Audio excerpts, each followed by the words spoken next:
परस्तमातु भाव्युन व्यक्तो व्यक्ता सनातना या स सर्वेषु भूतेषु नश्यस्तु न विनश्यति।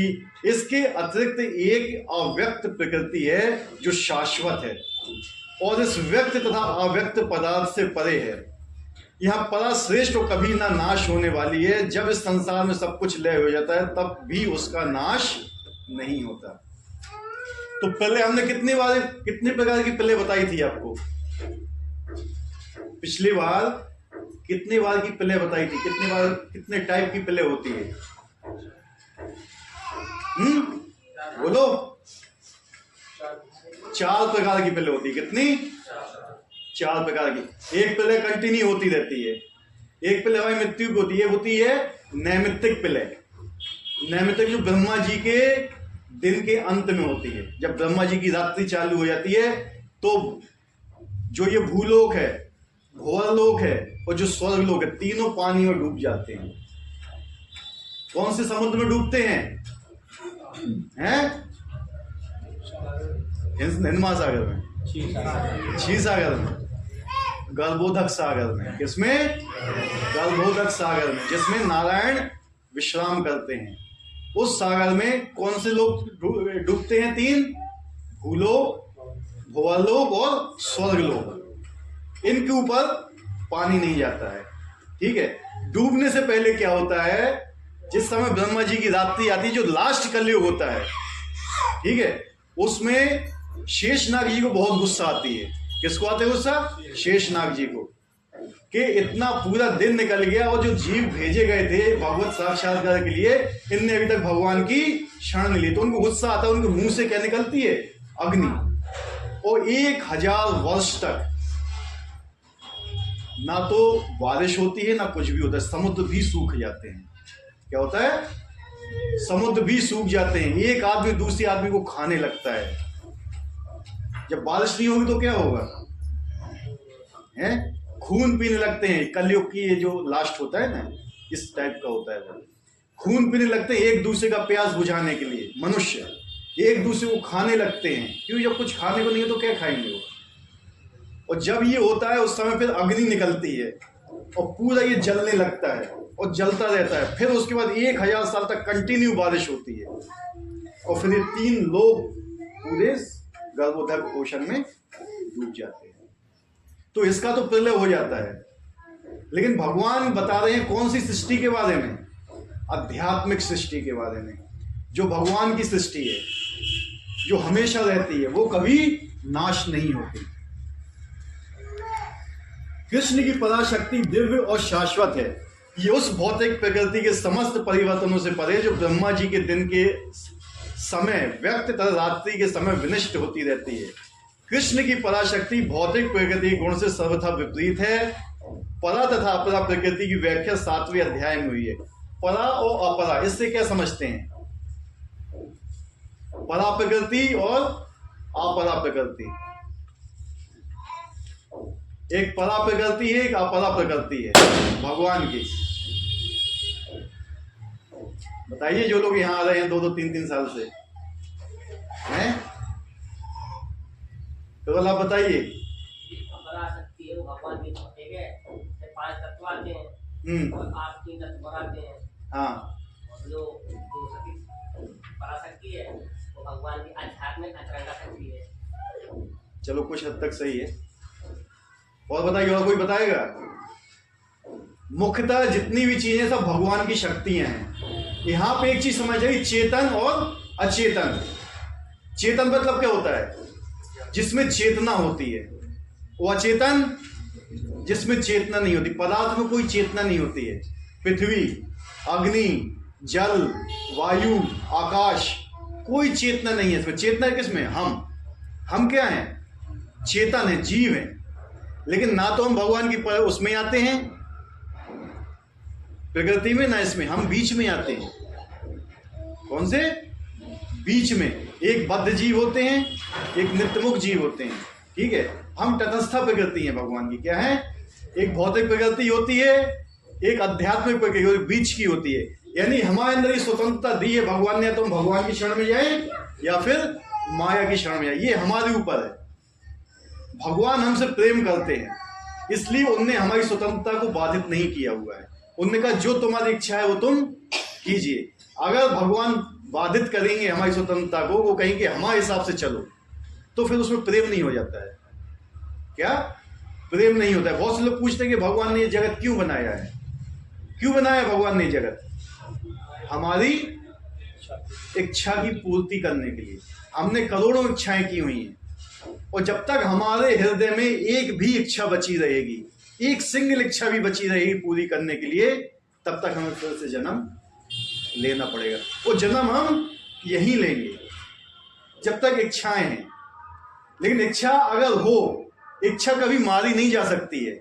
हर व्यक्ति के अंदर इच्छाएं होती हैं, कोई ऐसा व्यक्ति नहीं जिसके अंदर इच्छाएं ना हो। और इच्छा नहीं होंगी तो वो किसके समान है? निर्जीव है निर्जीव। तो कौन सी इच्छाएं? हमें अपनी भौतिक इच्छाओं को मानना है। कौन सी इच्छाएं? भौतिक इच्छाएं क्या होती हैं? ये तो नहीं कह सकते। भौतिक इच्छाएं वो होती हैं जो अपनी इच्छा की पूर्ति के लिए होती हैं, अपने काम की पूर्ति के लिए होती हैं। और जो दूसरी जो भगवत इच्छाएं होती है वो भगवान की प्रसन्नता के लिए होती है। अगर भगवान की प्रसन्नता है कि तुम ये काम करो, लेकिन वो तुम्हारी प्रसन्नता नहीं है, समझ रहे? लेकिन फिर भी अगर तुम करते हो तो तुम फिर भगवान के अनुसार चल रहे हो। लेकिन तुम्हारी इच्छा ये है, हम अपनी इच्छा करना चाहते हैं पूरी, लेकिन हम भगवान की इच्छा पूरी नहीं करते, ये भौतिक कामनाएं होंगी। जब भी जीव इधर आता है, जन्म होता है उसका भौतिक प्रकृति में, तो वो वहां से भेजा जाता है। कहां से? वैकुंठ से। हम सब वैकुंठ के ही वासी हैं। लेकिन जब हमारी इच्छाएं वहां पे हो गई क्या? भगवान की इच्छा के विरुद्ध काम करने की, कि हमें भी भोगना है, तो फिर भगवान हमें यहाँ पे भेजते हैं, जाओ अब तुम वहां पे अपनी इच्छाएं पूरी करो। जैसे लड़का होता है, जब बड़ा हो जाता है तो अपने माँ बाप के साथ नहीं रहना चाहता है वो, तो माँ बाप क्या करते हैं? जाओ बेटा तुम अपना एक अलग घर बना लो, आराम से रहो। यही होत कि नहीं होत है? लेकिन जब बच्चा क्या हो जाता है? परेशान होता है, तो फिर वापस किसके पास आता है? आता है ना माँ बाप के पास। यही है। लेकिन हमारी क्या है? अगर हम परेशान भी होते तो भी हम भगवान के पास नहीं जा रहे हैं। क्या है? भगवान के पास नहीं जा रहे। तो ये चीज होना चाहिए मुख्यतः कि अगर हम परेशान हैं तब तो भगवान की शरण ले लो। कबीरदास जी क्या कहते थे? दुख में सुमरन सब करे, सुख में करे ना कोई, जो कोई सुख में सुमरन करे सो दुख का एक हो गए। यही है ना, हमने 5वीं में पढ़ा था ये। लेकिन आजकल व्यक्ति दुख में भी भगवान को याद नहीं करता है। ठीक है, दुख में भी याद करो, सुख में भी याद करो भगवान को। भगवान को हमेशा याद करने के लिए है वो। लेकिन जो भगवान यहाँ पे जिस प्रकृति के बारे में बता रहे हैं, वहां ना तो सुख है ना दुख है, वहां आनंद है। क्या है? आनंद। सुख तो छोटी मोटी चीज है, ये आनंद का कोई सीमा नहीं है। जितनी आप भगवान की सेवा करते हो, जितनी भगवान की सेवा में लगते हो, उतना ज्यादा आनंद आपको आता है, उतनी ज्यादा भक्ति आपको आती है। भक्ति आती है किससे? भगवान की सेवा करने से। बहुत से लोग क्या है ना, भगवान की सेवा को काम समझ लेते हैं। क्या हम काम कर रहे हैं? ये काम और सेवा में बहुत अंतर होता है। काम हम अपने लिए करते हैं और सेवा भगवान को प्रसन्न करने के लिए करते हैं। तो जब भी आपको कोई चीज बोला जाता है, कोई आपको गुरु कोई चीज बोलते हैं कि आप ये करिए, आप वो करिए, तो वो क्या कहते हैं? सेवा देते हैं आपको। भगवान की सेवा वैकुंठ में की जाती है। लेकिन अगर आपको यहां पे रह के सेवा मिल रही है तो समझ लो वैकुंठ का सुख आपको यहां पे मिल रहा है। फिर वहां जाओ या यहां रहो, बात वो बराबर रहती है। ठीक है, अब यहां पे रह के आपको भगवान की सेवा मिल रही है तो समझ लो आप जन्म मृत्यु के चक्कर से आगे निकल गए हो। सुख दुख क्या होता है? ये उतार चढ़ाव होते हैं। क्या होते हैं? जब आप बाइक से जाते हो कहीं पर और कहीं रोड ऊंचे नीचे होता है, आपको मालूम चलता है कि नहीं? आपकी स्पीड क्या होती है? धीरे होती है। लेकिन वहीं आप प्लेन से जाते हो तो वो आपको नहीं दिखते हैं। प्लेन से कोई उतार चढ़ाव दिखता है किसी को? नहीं दिखता है, क्योंकि आपका स्तर क्या हो गया? अभी ऊंचा हो गया। जिस समय आपने कोई लक्ष्य बना लिया कि मेरा ये लक्ष्य है, उस लक्ष्य को पाने के लिए आप लग गए हो, तो रास्ते में जितनी भी अड़ंगे आएंगे, जितनी उतार चढ़ाव से आपको कोई फर्क नहीं पड़ेगा। अगर कोई व्यक्ति है, जैसे ये है विशाल, आप अभी उसके लिए गए थे, रनिंग के लिए गए थे ना, आपने लक्ष्य क्या बनाया था कि मुझे इतना दौड़ कंप्लीट करना है। अगर आप बाई चांस रास्ते में गिर गए और छिल गए तो क्या करोगे? रुक जाओगे या उठ के भागोगे? कोशिश तो करेंगे हैं? लेकिन आपने लक्ष्य बना लिया कि नहीं मुझे ये निकालना ही है, तो क्या करोगे? हैं? उस समय आपको दर्द नहीं होगा, नहीं होगा दर्द किसी को। अगर किसी ने अपना एक लक्ष्य बना लिया कि मुझे ये करना ही है, तो फिर अगर आपने अपना लक्ष्य बना लिया है कि मुझे 16 माला जाप रोज करना ही है, चाहे फिर सर्दी हो, चाहे गर्मी हो, चाहे बरसात हो, चाहे बीमार हो, चाहे कुछ भी हो, चाहे घर में शादी हो, चाहे ब्याह हो, चाहे कोई मर गया, चाहे कोई पैदा हो गया, चाहे आप स्वयं मरने वाले हो, चाहे कुछ हो, लेकिन वो आप करोगे। अगर आपने निर्णय कर लिया कि मुझे मॉर्निंग का प्रोग्राम करना है, मुझे मंगल आरती करना है, तो आप कुछ भी हो जाए हर चीज से बचोगे, लेकिन ये नहीं छोड़ोगे। ठीक है?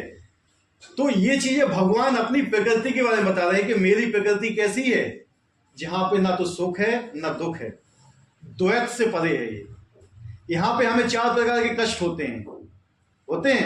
कौन व्यक्ति बूढ़ा होना चाहता है, बताइए हमें? कौन व्यक्ति बीमार होना चाहता है? कौन व्यक्ति मरना चाहता है? हैं? क्यों?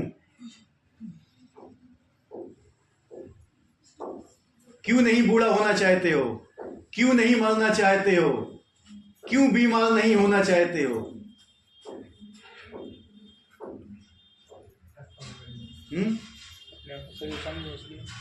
सही बात है, क्योंकि हम शरीर नहीं है। बूढ़ा क्या होता है? मरता क्या है? बीमारी किसको होती है? हम आत्मा है, हमारा स्वभाव बूढ़ा होना नहीं है। हम नहीं होते हैं बूढ़े, लेकिन जब हम शरीर से बंध जाते हैं ना, तो हम अपने आप को बूढ़ा समझने लगते हैं। जब शरीर रोगी हो जाता है ना, तो हम अपने आप को रोगी समझने लगते हैं। लेकिन आत्मा कभी रोगी नहीं होती है, आत्मा कभी मरती नहीं, आत्मा कभी जन्म नहीं होता है। तो फिर मृत्यु से क्यों डरते हो? जब आत्मा का तो मृत्यु ही नहीं होती, तो क्यों डरते हो मृत्यु से? क्योंकि हमने अपने को शरीर मान के रखा है। क्यों डर लगता है? इसीलिए डर लगता है। आहा, निद्रा, भय, मैथुन, 4 चीजें हैं ना जिसमें फंसे हुए हो। यहां पे आदमी को विवश किया जाता है काम करने के लिए। क्या किया जाता है? एक बिल्कुल हृदय पे हाथ रख के बोलना सब लोग, कौन व्यक्ति काम करना चाहता है? बिल्कुल सही बताना, कौन व्यक्ति काम करना चाहता है? और उसको सुबह से लेकर शाम तक तीनों समय भोजन मिले, बढ़िया फर्स्ट क्लास का 56 भोग मिले। सुबह से कह दिए जाओ भैया घूमने जाओ, खेलने फिरो, नाचो गाओ खूब, जो कुछ करना है तुम्हें तीनों टाइम भोजन मिलेगा। कोई व्यक्ति काम करेगा? ये स्वभाव कहां का है? गोलोक का है। भगवान कोई काम करते देखा? नहीं देखा ना। भगवान कभी काम नहीं करते हैं, वो केवल अपना क्या है, बांसुरी बजाते हैं। 56 भोग मिलते हैं, आराम से घूमने जाओ, खेलो कूदो, सब कुछ करो, हर चीज समय पर मिलेगी। हमारा भी वही स्थिति है, हमारी भी वही स्थिति है। ठीक है, लेकिन हम ये भूले कि हम कहाँ के, हमें कहाँ जाना है। अगर आप वहां जाओगे तो ऐसा नहीं भागना पड़ेगा, रोज सुबह 9 बजे ड्यूटी जाना है, फटाफट भाग के चलो, ये वो नहीं, सब कुछ अपने आप मिलेगा वहां पे। अब इसका वर्णन आएगा नेक्स्ट श्लोक में। ठीक है, अव्यक्तोक्षरा इत्युक्त मत माहु परमागतिम या प्राप्य निर्वर्तन्ते तद्धामम परमम ममा। जिसे वेदांती मतलब जिसने वेदों का अध्ययन किया हुआ है, वेदांत सूत्र होता है। ये किसने लिखा हुआ था? शील व्यासदेव जी ने। इसने अध्ययन किया है, जिसे वेदांती, जो इसको पाठ करते हैं वेदांत, अप्रकट तथा अविनाशी पता बताते हैं, जो परम गंतव्य है, जिसे प्राप्त कर लेने के बाद कोई वापस नहीं आता, वही मेरा परम धाम है। भगवान अपने परम धाम के बारे में बता रहे हैं कि जहां पे पहुंचने के बाद कोई फिर वापस नहीं आता। तो हमारा लक्ष्य क्या है? परम धाम, वहां पहुंचना। तो भगवान कहते हैं कि एक बार यहां पहुंच गए फिर वापस आप यहां पे नहीं आओगे। जैसे एक व्यक्ति है, रास्ते में जा रहा है, एक बार वो अंधे कुएं में गिर गया, वो किसी तरह वापस आ गया, तो फिर वो दूसरा बार उस रास्ते में जाएगा? हैं? ऐसे ही हम लोग, एक बार तो हम लोग गिर गए नीचे, जब हमें पता चला कि यहाँ कितने कष्ट हैं, तो हम फिर से एक बार जाने के बाद वापस फिर नहीं आते हैं। लेकिन अगर भगवान की इच्छा होती है, भगवान सेवा करने के लिए भेजते हैं, तो फिर हम लोग आते हैं। वो किस लिए आते हैं? दूसरे लोगों को यहाँ से ले जाने के लिए। जैसे शील प्रभुपाद जी आए थे, उनको भेजा गया था वहां से कि आप यहाँ के वासी हैं, आप जाइए, जितने लोग वहां पे कष्ट भोग रहे हैं उनको वापस यहाँ लेके आइए। माता पिता को बहुत दुख होता है जब उनके बच्चे कष्ट पाते हैं, ठीक है। जैसे कोई लड़का लड़के भी भाग गया माता पिता से, मतलब गाली गलौज करके सब कुछ करके भाग गया, और माता पिता देख रहे हैं कि वहां पे कष्ट भोग रहा है, रोड पे पड़ा हुआ वहीं सो रहा है, उल्टा सीधा खा रहा है, उसको कष्ट नहीं लग रहा है, लेकिन माता पिता को कष्ट लगता है। तो माता पिता भेजते हैं, जाओ ये उसको किसी का लेके आओ, रिश्तेदार कहीं मनाओ उसको, जाके इसको तुम ये कहो वो कहो, आए वो लौट के। होता है ऐसा कि नहीं होता है? इसी प्रकार से भगवान भी भेजते हैं अपने पार्षदों को यहाँ पे हमारे पास, कि उनको बताइए कि आप जहाँ पे रहते थे वहां पे ये सब दुख नहीं थे जो तुम दुख यहाँ पे भोग रहे हो, इसलिए वहां पे वापस आइए। और वहां पे वापस जाने का क्या प्रक्रिया है? कितनी एजुकेशन चाहिए वहां जाने के लिए? कितना पढ़ा होना चाहिए? हैं? कितना पढ़ा होना चाहिए बताइए? पहली क्लास, दूसरी class, graduation, post graduation, PhD, कितना पढ़ा होना चाहिए उसको? हैं? कुछ नहीं पढ़ा होना चाहिए? हैं? वो तो सुन के ही बोल सकता है। कितना पैसा होना चाहिए उसके पास? हैं? हो या ना हो, है? मतलब उसमें पढ़ाई की भी जरूरत नहीं है, उसमें पैसे की भी जरूरत नहीं है। किस वर्ण में होना चाहिए उसको? किस आश्रम में होना चाहिए उसको? हैं? बताइए। तो भगवान को प्राप्ति करने के लिए क्या है? कोई भी नियम नहीं है ना। तो भैया वो इतना बड़ा आदमी हो, करोड़पति हो, जब भगवान के पास जा पाएगा। लोग कहते हैं ना आजकल, भैया तो करोड़पति है, वो तो पूजा कर सकता। ऐसा नहीं है। भगवान का नाम बोलने में कितना पैसा लगता है? हैं? आजकल लोगों ने भक्ति को गलत समझ लिया है। वो कहते हैं हमारे पास इतने पैसे नहीं कि तो हम 2 अगरबत्ती लगा देंगे। हमने तुमसे कीने कही कि तुम अगरबत्ती लगाओ 2 ठेलिए, हैं? उन्हें कही क्या? नहीं कही ना। तो कम से कम भगवान को नाम तो ले। नाम भी नहीं लेना चाहता है व्यक्ति। भगवान की प्राप्ति के लिए तो पैसे की जरूरत है, ना एजुकेशन की जरूरत है, किसी भी चीज की जरूरत नहीं है। गोपियां थी, जो गोपियां निरक्षर थी, क्या थी? कुछ नहीं आता था उनको। गांव की जैसी स्त्रियां थी, वो साधारण, शास्त्र पढ़ना भी नहीं आते थे। भगवान की सबसे बड़ी भक्त थी वो। क्यों? भगवान के प्रति समर्पण था उनका, ठीक है। लेकिन आजकल क्या है? हम लोग किस चीज के पीछे भाग रहे हैं? इन्हीं सब चीज के पीछे।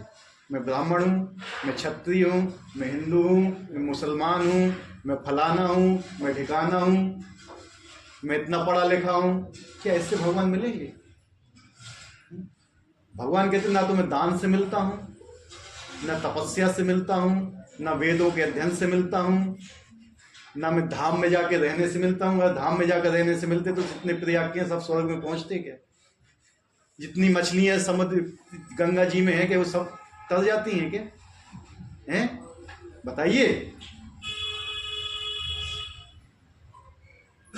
ये मेन चीज है। संगम में जितने लोग रहते हैं, जो लास्ट 20-25 साल से रह रहे हैं, 50 साल से रह के, वो सब भगवत धाम पहुंच जाएंगे, हैं? तो तीर्थ में रह रहे हैं ना। तीर्थ का मतलब क्या होता है? तीर्थ स्थान का मतलब क्या होता है? हाँ सही बोले, जहां पे भगवान वास करते हैं। और भगवान ने क्या बोला हुआ है भगवत गीता में? कहां वास करता हूं? भगवान कहते हैं ना तो मैं वैकुंठ में वास करता हूं। क्या बोले? ना तो मैं वैकुंठ में वास करता हूँ, ना तीर्थों में वास करता हूँ, ना यहाँ वास करता हूँ, ना जहाँ मेरे नाम, जहाँ मेरे रूप, जहाँ मेरे गुण, जहाँ मेरी लीलाओं का गान होता है, वहां पे भगवान का वास होता है। आप गंगा नदी में स्नान कर लोगे, आपकी चेतना शुद्ध नहीं होगी। क्या? चेतना शुद्ध नहीं होगी। अभी एक बार हम सब लोग वहां गए थे गिरिराज की परिक्रमा में। कहां पे? गिरिराज जी की परिक्रमा में। वो कितना मेन बताया जाता है कि अगर वहां पे आपने परिक्रमा पूरी कर ली तो बहुत बड़ा है। लेकिन वहां पे भी हमने एक देखा था एक चीज के, एक महिलाओं का झुंड जा रहा था, उसके पीछे पुरुषों का झुंड जा रहा था। ठीक है? और वो सब भौतिक क्रियाएं हो रही थी जो वहां होना नहीं चाहिए। तो क्या वो तीर्थ उनको शुद्ध कर रहा है? वहां पे चेतना तो शुद्ध नहीं हो रही है। तीर्थों में जाके स्त्रियां भी स्नान करती, पुरुष भी स्नान करते हैं। क्या पुरुषों की दृष्टि स्त्रियों के ऊपर नहीं जाती है? क्या स्त्रियों की दृष्टि पुरुषों के ऊपर नहीं जाती है? तो क्या शुद्धता हो रही है वहां पे? लेकिन जहां पे भगवत गीता बोली जाती है, भागवत बोली जाती है, वहां के दिमाग में भी नहीं आता है। यहां तक भी नहीं आता है। केवल तीर्थ जो होते हैं, जो गंगा स्नान होता है, यमुना स्नान होता है, ये आपके शरीर के पाप को नाश करता है, आपके मन के पाप को नाश नहीं कर सकता। आजकल लोग बहुत भाग रहे हैं ना कुंभ में। मन का पाप नष्ट नहीं होता है। बस 50 दिन के चक्कर में 36 बाबा बन के पहुंच गए वहां पे, पब्लिसिटी के लिए, अपनी रील्स बनाने के लिए। वो क्या ये है क्या तीर्थ का? तीर्थ वो होता है, पद्म पुराण में बताया गया है, जो व्यक्ति चलते फिरते तीर्थ, जानते हो क्या होते हैं चलते फिरते तीर्थ? किसको बोलते हैं? प्रयागराज में तो आपको जाना पड़ेगा, तब वो आपको शुद्ध करेगा। चलते फिरते तीर्थ होते हैं संत, जो अपने हृदय में भगवान का वास करते हैं। पद्म पुराण में जब महाराज भागीरथ वो गंगा जी की वार्तालाप हो रहा था, क्वेश्चन आंसर हो रहे थे, उसमें गंगा जी से ने कहा उनसे कि मतलब कलयुग में मैं जा रही हूं, सब लोग मेरे पाप धोने के लिए मेरे पास आएंगे, तो मैं भी गंदी हो जाऊंगी। राम तेरी गंगा मैली हो गई, तो मेरे पापों को कौन धोएगा? अब बताइए, गंगा जी के पापों को कौन धोता है? हैं? तो उसके बाद फिर भगवान ने उनको आंसर दिया था कि जब मेरे शुद्ध भक्त, क्या बोला? जब मेरे शुद्ध भक्त तुम्हारे अंदर स्नान करेंगे तो तुम्हारे भी पाप धुल जाएंगे। तो कौन बड़ा हुआ? हैं? भगवान के शुद्ध भक्त। गेरुआ कपड़े पहनने से नहीं होता है। 500 रुपए में संत बन जाएगा आदमी। एक कंठी वाला पहन ली, तिलक लगा लिया, गेरुआ वस्त्र पहन लिए, बन गए, बस ना। लेकिन हृदय, लोग कहते हैं यहाँ पे, मतलब बहुत से लोग कहते हैं कि भैया भगवत गीता पढ़ोगे तो बाबा बन जाओगे। हर आदमी के बस की बात नहीं होती है। हर आदमी इस रास्ते पे नहीं चल सकता है। ठीक है? कोई व्यक्ति ये सोच ले कि मैं छोड़ छाड़ के चला जाऊंगा सब कुछ, बस की बात नहीं है। ये सुकृति होती है पिछले जन्मों की आपकी। ठीक है? तभी आप बन पाओगे। लोग कहते हैं कि भैया तो अपने बच्चों को वहां भेज दिया उनने, यहाँ कर दिया, वो कर दिया, वो भैया भगवत गीता लेके मंदिर जाने लगा, तो जरूरी नहीं है वो साधु बन जाएगा। कलयुग में 99% लोग केवल पेट पूजा के लिए जाते हैं। बहुत ही कम मिलेंगे आपको ऐसे जो वास्तविक होते हैं। भगवान ने भगवत गीता में बताया ये चीजें। लाखों करोड़ों में कोई विरला ही होता है जो भगवान का शुद्ध भक्त होता है। शुद्ध भक्त मतलब जैसे भगवान के अलावा किसी से कोई मतलब नहीं है। भगवान के अलावा मतलब उसको केवल भगवान की इच्छा पूरी करना है। उनकी इच्छा पूरी करने के लिए कुछ भी कर सकता है। वो अपनी इच्छा पूरी करने के लिए कुछ भी नहीं करेगा। वो खाना भी खाता है ना तो इसलिए खाता है कि मैं भगवान के नाम का भजन कर सकूं। वो सोता भी तो इसलिए सोता है कि मुझे मंगल आती में परेशानी ना हो। वो अपने शरीर को इसलिए साफ करता है कि जब मैं भगवान के विग्रह के सामने जाऊं तो मेरे शरीर से बदबू ना आए। वो अपने लिए नहीं करता है। लेकिन कितने लोग अपने लिए करते हैं? कितने रुपए का ड्यूडेंट लगा लिया आज तक है? किसके लिए?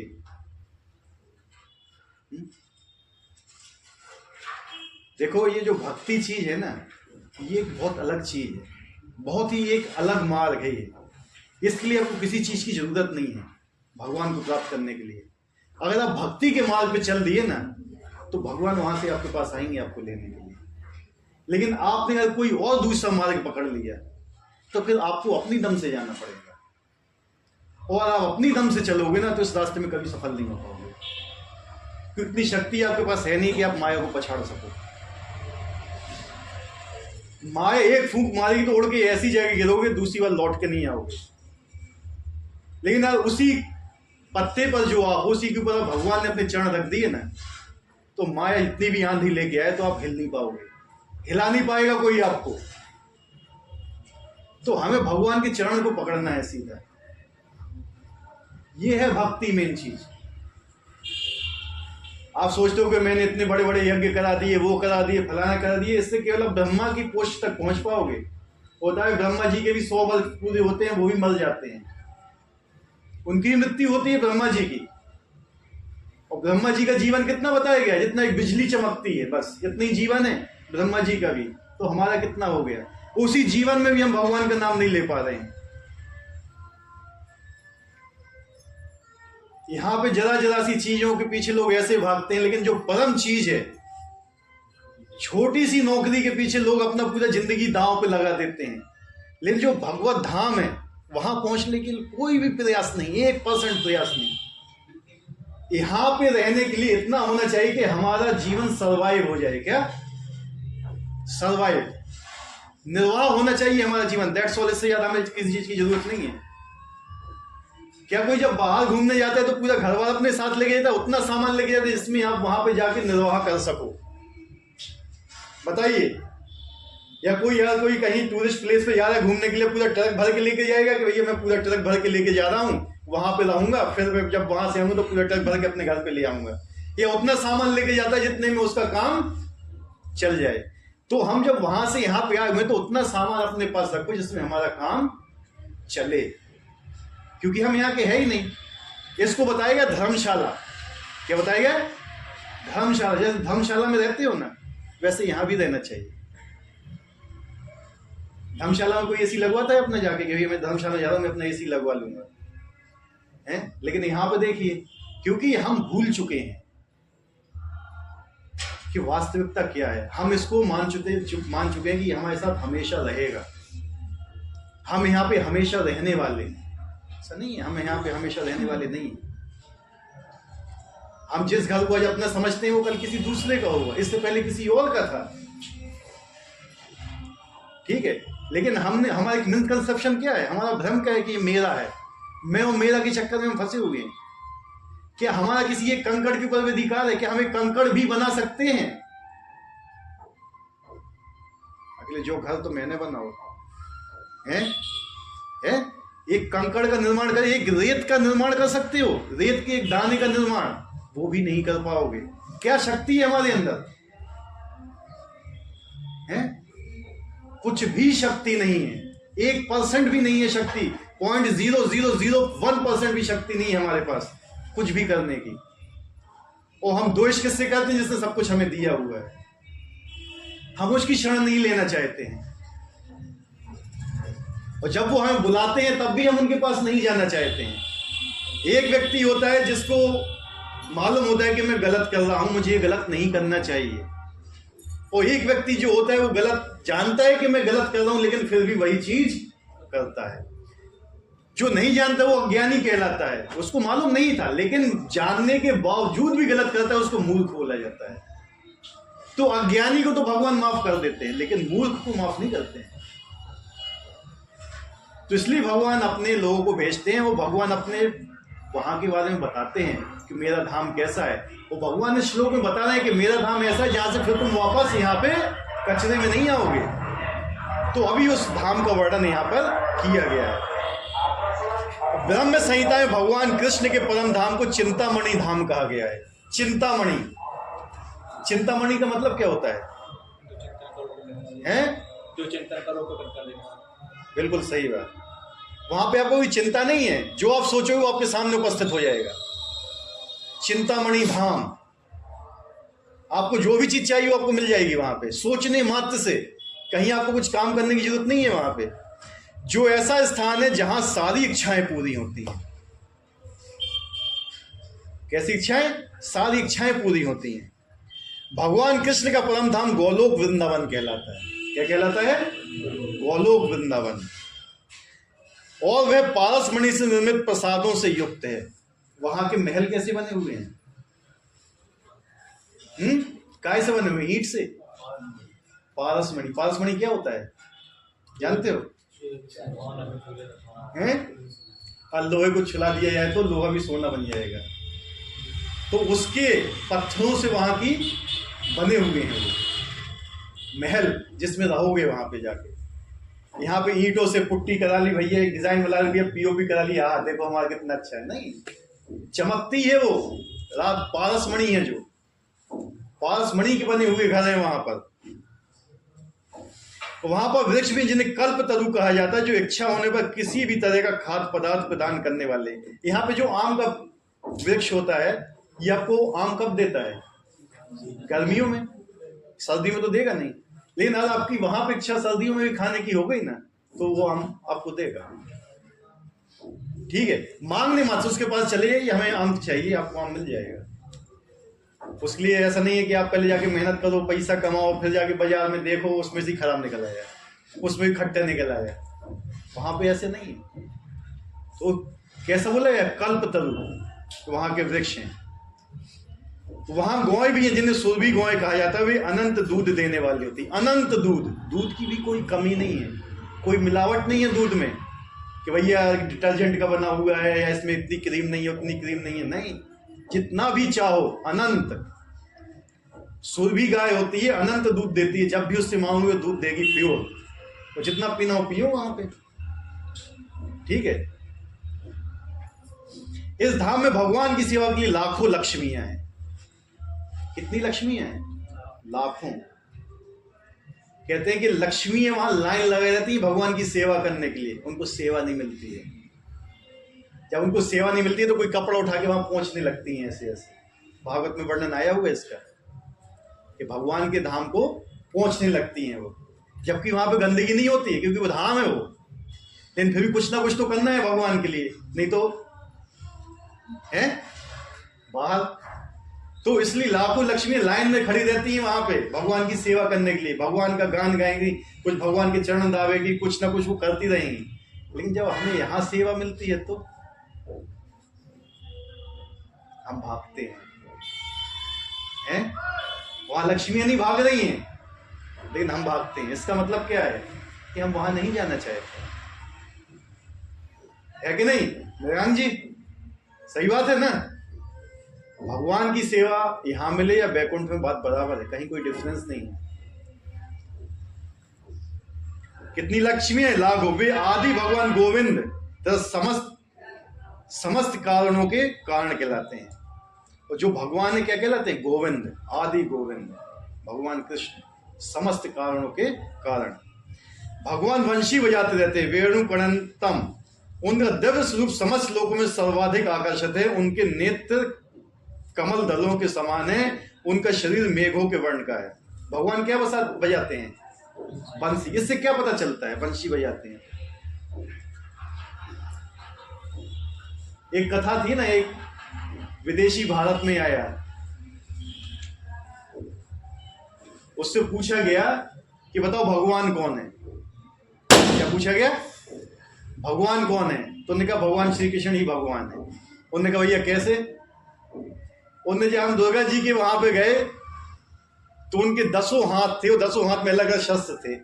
मुझे लगता है या तो वो किसी से डरती होंगी या किसी को मारना चाहती होंगी। शस्त्र किसके हाथ में होता है? या तो कोई डरता हो। पिस्टल का लाइसेंस कौन लेता है? सुरक्षा के लिए। या तो सुरक्षा की जरूरत है या फिर कोई मारना चाहता हो। यानी इनके ऊपर कोई सेवा है, इनके ऊपर क्या है? किसी ने सेवा दी हुई है, यानी ये भगवान नहीं हो सकती। फिर वो जाए शिव जी के मंदिर में, तो शिव जी भी एक त्रिशूल धारण किए हुए बैठे थे, कहते नहीं यहाँ पे भी लफड़ा है, ये भी भगवान नहीं हो सकते। फिर गए ब्रह्मा जी के, वो तपस्या में लीन थे, कहते भगवान होते तो तपस्या किस लिए कर रहे हैं। फिर गए उनके मंदिर, तो देखे भैया राधा रानी बगल में खड़ी बढ़िया मुरली बजा रहे, क्या यही भगवान है, कोई टेंशन नहीं है 1%। ठीक है, तो ऐसे भी आप समझ सकते हैं। जब एक विदेशी आदमी समझ सकते हैं, विदेशी जो थे जब प्रभुपाद जी वहां गए थे तो इतनी बुरी स्थिति में थे वो लोग, रास्ते पे रहते थे, सब कुछ जो गलत काम था वो सब करते थे वो लोग। विदेशों में क्या नियम है, जब बच्चे 14-15 साल के हो जाते हैं तो माँ बाप उनको छोड़ देते हैं। वहां 18 साल से ज्यादा बच्चों को रखने की इजाजत नहीं है, वो माता पिता के अंडर में नहीं है 18 साल के बाद। विदेशों का ये नियम होता है, तो छोड़ देते हैं बच्चों को बाहर, और बच्चे सब बिगड़ गए वहां जाके बाहर। और रूपा जी ने ऐसे लोगों को सुधारा जो वहां ड्रग्स लेते थे, जो मांसाहार करते थे, महीनों महीनों भर नहाते नहीं थे, ठीक है, अवैध यौन संबंध थे जिनके, केवल हरे कृष्ण महामंत्र से उनको सुधार दिया, केवल एक मंत्र। और वो आज देखो हमसे ज्यादा उनकी स्थिति देखिए क्या है। कभी जाइए वृंदावन, उनको देखिए। हमने ऐसे ऐसे लोगों को देखा हुआ है, विदेशी एक दिन में 3 परिक्रमा मारते हैं गिरि गोवर्धन की, एक दिन में 3 परिक्रमाएं, लगभग 70 किलोमीटर पर डे। ठीक है, देखिए उनको जिनने अपना सब कुछ छोड़ छाड़ के वहां पे पड़े हुए हैं। दंडवती परिक्रमा लगाते हैं, एक बार दंडवत लगाए हो 108 बार, उनने एक पत्थर रखा हो 108 बार वहीं दंडवत किया पहले, फिर उसके बाद आगे बढ़े, फिर एक पत्थर रखा वहां पे 108 बार दंडवत किया। ऐसे ऐसे पूरी परिक्रमा मारते हैं लोग। तपस्या देखिए उनकी जरा। और हम कहते हैं कि हम उनसे श्रेष्ठ हैं, वो विदेशी हैं, वो ये हैं, वो हैं। ठीक, तो देखिए भगवान के लिए कौन कितना समर्पण करता है। मेन चीज होती है प्रेम भगवान से करना।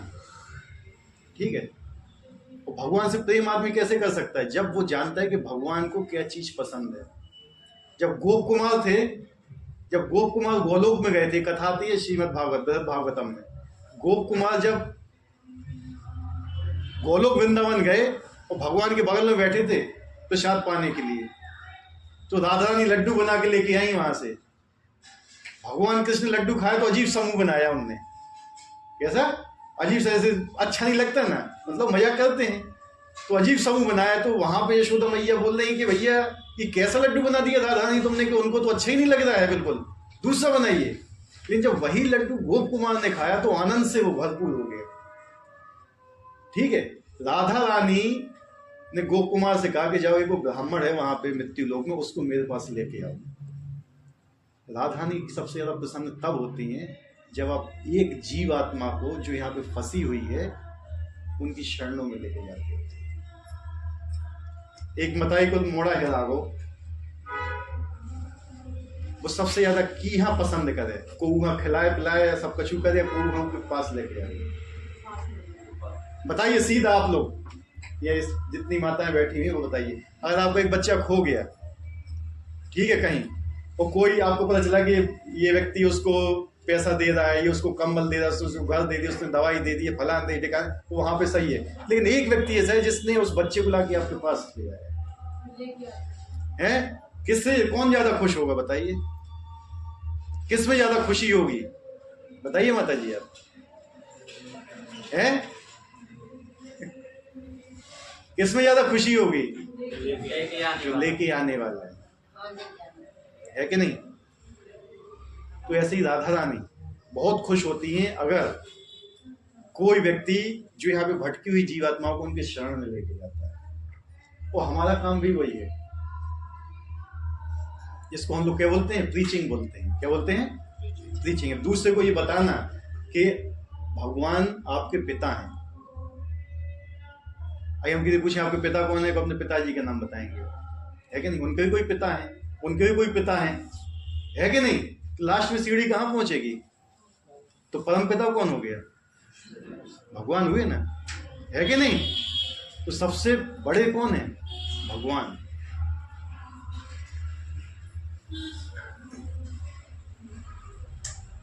अब यहाँ भगवान के सौंदर्य का वर्णन किया जाता है।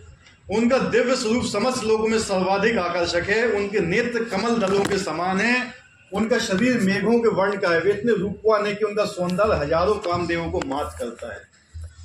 हजारों कामदेव भी उनके सामने तुच्छ हैं। एक बार रासलीला चल रही थी, वहां पे कामदेव जी पहुंच गए। कामदेव जी पहुंचे कि देखो यार, यहाँ पे तो इतनी स्त्री है और भगवान भी यहाँ पे हैं, अब मेरा काम यहाँ बन गया। उनने जैसे ही अपने इस पे तीर चढ़ाए, भगवान के ऊपर ध्यान किया, मूर्छित हो गए वो, कि भगवान इतने सुंदर हैं कि उनको सुंदर देख के कामदेव ही मूर्छित हो गया। समझ रहे? तो हजारों कामदेवों के बराबर ही उनकी कांति है भगवान की। एक बार और वर्णन आता है पुराणों में, एक बार और कामदेव जी ने ऐसे ही किया था। इस समय नर नारायण ऋषि तपस्या कर रहे थे बद्रिकाश्रम में, ठीक है। तो उनकी तपस्या भंग करने के लिए इंद्र ने भेजा था, जाओ कि उनकी तपस्या भंग करके आओ। काफी उनने बहुत ट्राई कर ली, कामदेव ने सब कुछ बाण छोड़ लिया, लेकिन कोई असर नहीं पड़ा। जब उनकी तपस्या हुई पूरी, उठे, कामदेव जी ने सोचा कि अब मुझे शाप मिलने वाला है, भाग गए। उन्होंने कहा ये रुक जाओ यहाँ। और भगवान ने अपनी जंघा से, नर ऋषि ने, सॉरी नारायण ऋषि ने अपनी जंघा से एक अप्सरा उत्पन्न करके दी, जिसका नाम था उर्वशी। उर्वशी, उन्होंने कहा जाओ, ये तुम्हारे स्वर की शोभा बढ़ाएगी। और जो वो थी अप्सरा, जितनी अप्सराएं उनका भंग करने आई थी, उनसे सबसे ज्यादा सुंदर थी। तो भगवान के हाथ में सब कुछ है। लोग सर्वशक्ति से, जो जितना भी व्यक्ति शक्तिशाली होता है, उसके साथ अपना संबंध बनाना चाहता है। कि अगर कोई भी व्यक्ति है कुल पहाड़ के अंदर, मान लो, और किसी को मालूम हो कि इसका जो रिलेशन है डीएम के साथ है, या इसका रिलेशन विधायक के साथ है, या इसका बड़ा भाई एसपी है, तो क्या उससे जाए कोई उंगली लगाएगा? उससे जाए कोई लड़ाई करेगा? बताइए, एक भी बंदा है? लेकिन हम ये क्यों भूल जाते हैं कि हमारे ऊपर भगवान है, हमारा संबंध उनसे। यार तुम उनसे अपना संबंध बनाओगे तो तुम्हें कोई छू सकता है? भगवान ने तो बोला हुआ है, अर्जुन को बोला था कि कह दो कि मेरे भक्त का कभी विनाश नहीं होता है। वो भगवान विनाश होने भी नहीं देते हैं। क्या? भगवान रक्षा करते हैं।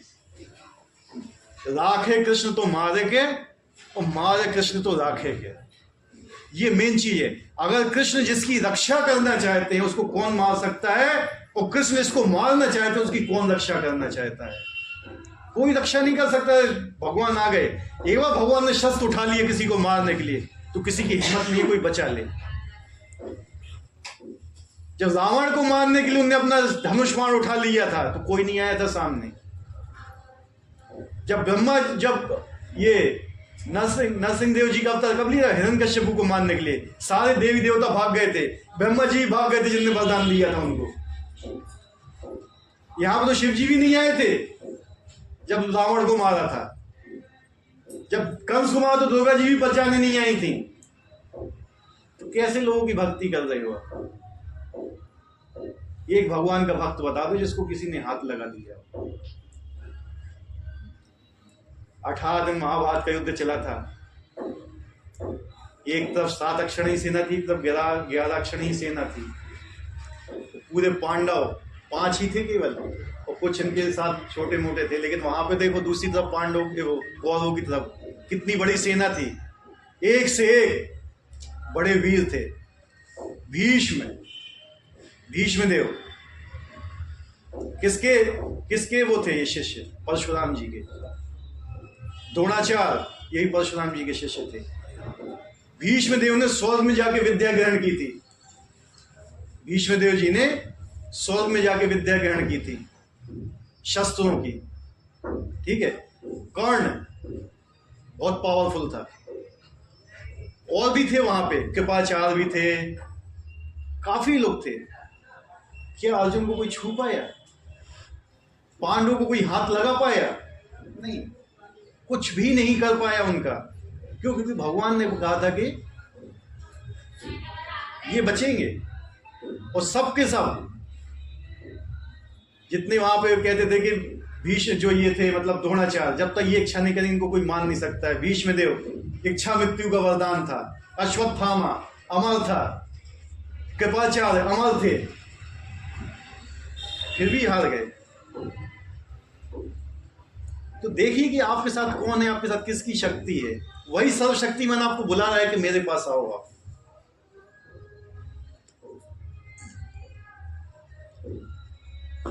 तो भगवान कैसे वस्त्र धारण करते हैं? पीत वस्त्र धारण करते हैं, उनके गले में माला रहती है और केशों पर मोर पंख लगे रहते हैं। भगवत गीता में भगवान कृष्ण अपने निज धाम गोलोक वृंदावन का संकेत मात्र करते हैं, जो आध्यात्मिक जगत में सर्वश्रेष्ठ लोग हैं। ये तो संकेत कर रहे हैं केवल कि ऐसा है वो। अब यहाँ पे बहुत से लोग सोचेंगे कि भैया हम कैसे मान लें कि वैसा है, लेकिन जब भगवान स्वयं बोले, भगवत गीता किसने बोली है? भगवान कृष्ण ने बोली है ना। जब वो बोल रहे हैं कि मेरा धाम ऐसा है, लेकिन हम फिर भी विश्वास नहीं करते हैं, कहते हमने तो देखा नहीं, हम कैसे माने हैं? यही होता है कि नहीं होता है? यही लोग बोलते हैं हमने तो देखा नहीं। अगर शीशे ना तो कितने लोगों ने अपनी पलकें देखी हैं? आंखों के सबसे पास होती हैं। कितने लोग अपनी पलकें देख सकते हैं शीशा ना हो तो?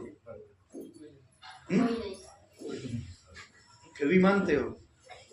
हैं? Yes no? हैं?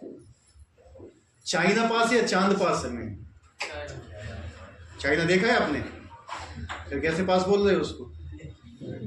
हैं? हैं? तो ये भी तो पढ़ रहे हो ना? हैं? चाइना पास या चांद पास है? चांद पास है?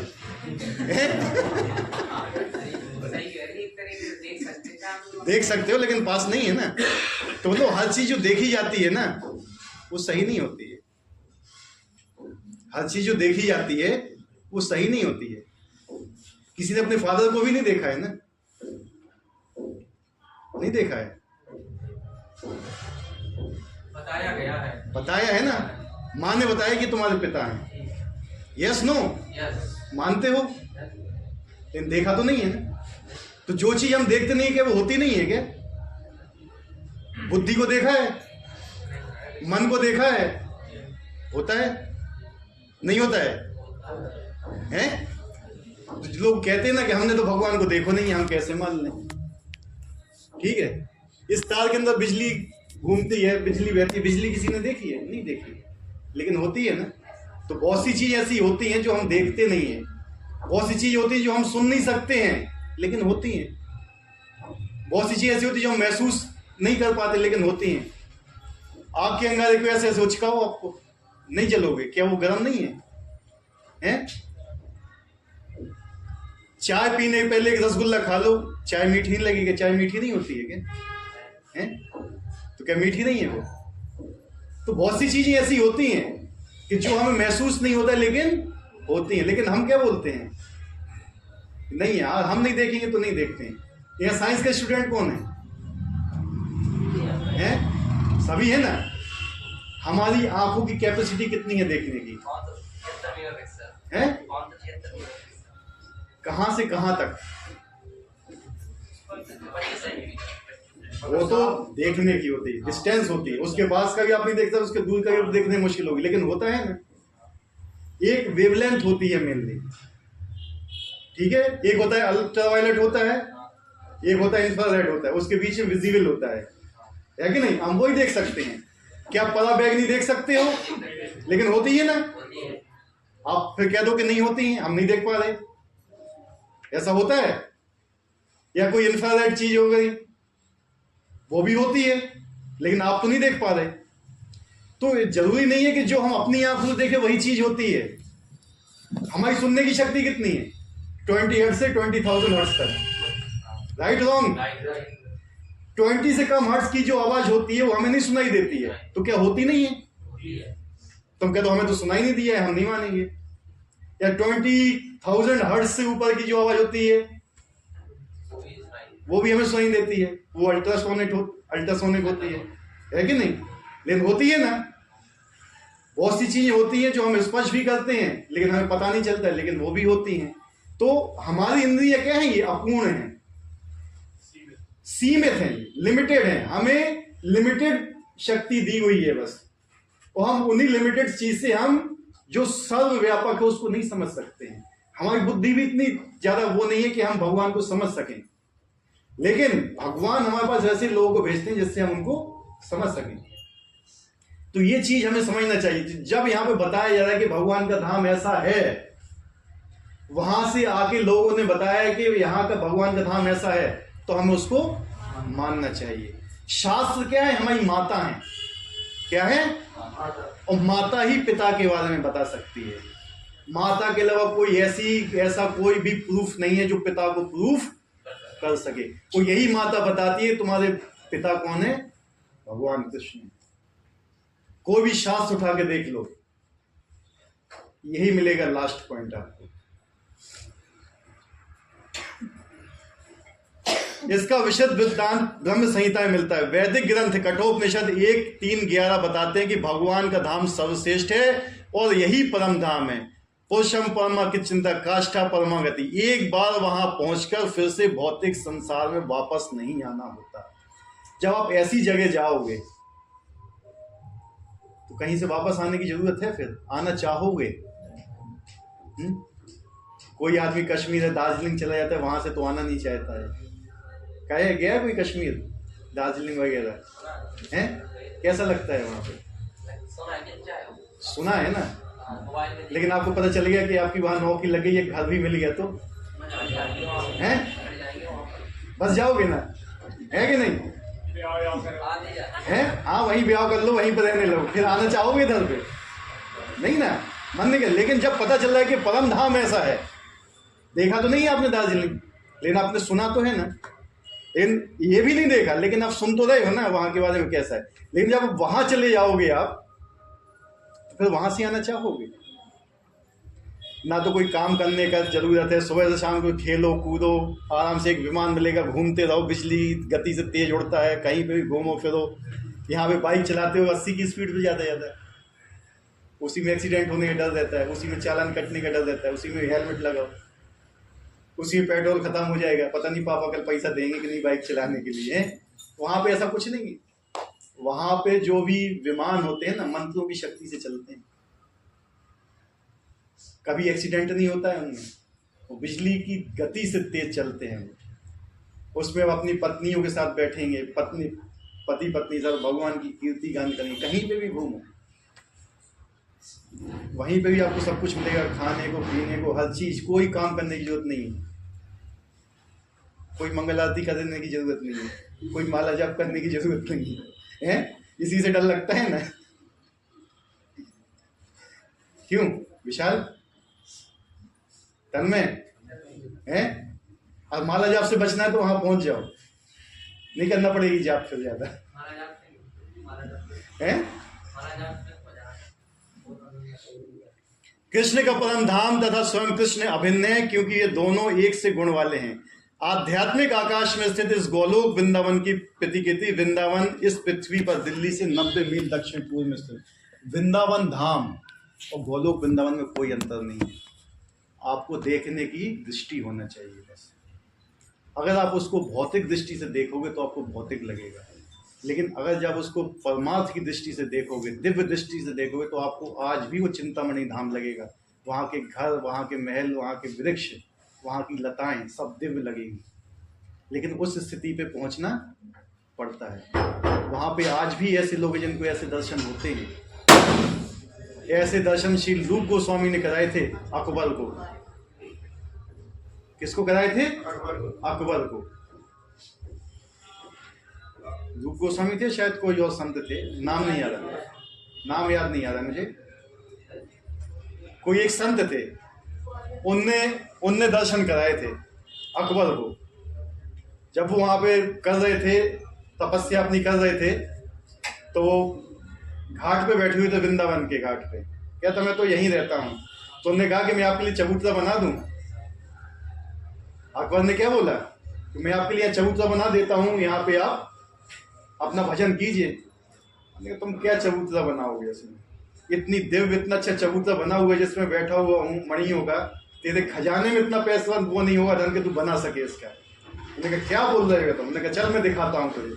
जब आज दिखाया अकबर को तो देखा कि पूरा पारस मणि से वल्लभ बना हुआ है। अकबर की हालत छूट गई, वहीं गिर गए चरणों पे। ठीक है भैया, मेरे पास उतना धन है नहीं कि इसका एक जो छोटा सा मतलब पीस है वो भी मैं दे सकूं। ठीक है, तो जो लोग ऐसे होते हैं वो यहां पे नहीं दिखेंगे आपको। कहां? महाकुंभ में नहीं दिखेंगे वो। कभी किसी ने देखा कि वहां से कोई राजेंद्र दास जी महाराज आए हुए हैं इधर पे, या कोई प्रेमानंद जी महाराज इधर पे आए हुए हैं, या कोई विनोद बाबा यहाँ आए हुए हैं?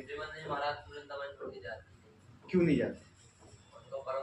नहीं बताए ना, हम वो बता रहे ना जो रसिक संत हैं, उनको सब चीजों से कोई मतलब नहीं रहता है। क्या कोई विनोद बाबा इधर आए हुए हैं, क्या कोई रमेश बाबा इधर आए हुए हैं? नहीं आए हैं कभी, ना वो आना चाहते हैं। उनसे पूछा था किसी ने कि प्रेमानंद महाराज से कि आप बाहर जाना चाहते, तो उन्होंने कहा तो नहीं जाना चाहते। नहीं जाना चाहते ना। ठीक है, तो जो व्यक्ति उस चीज में स्थित है ना, उनको सब चीजों में कुछ नहीं लगेगा।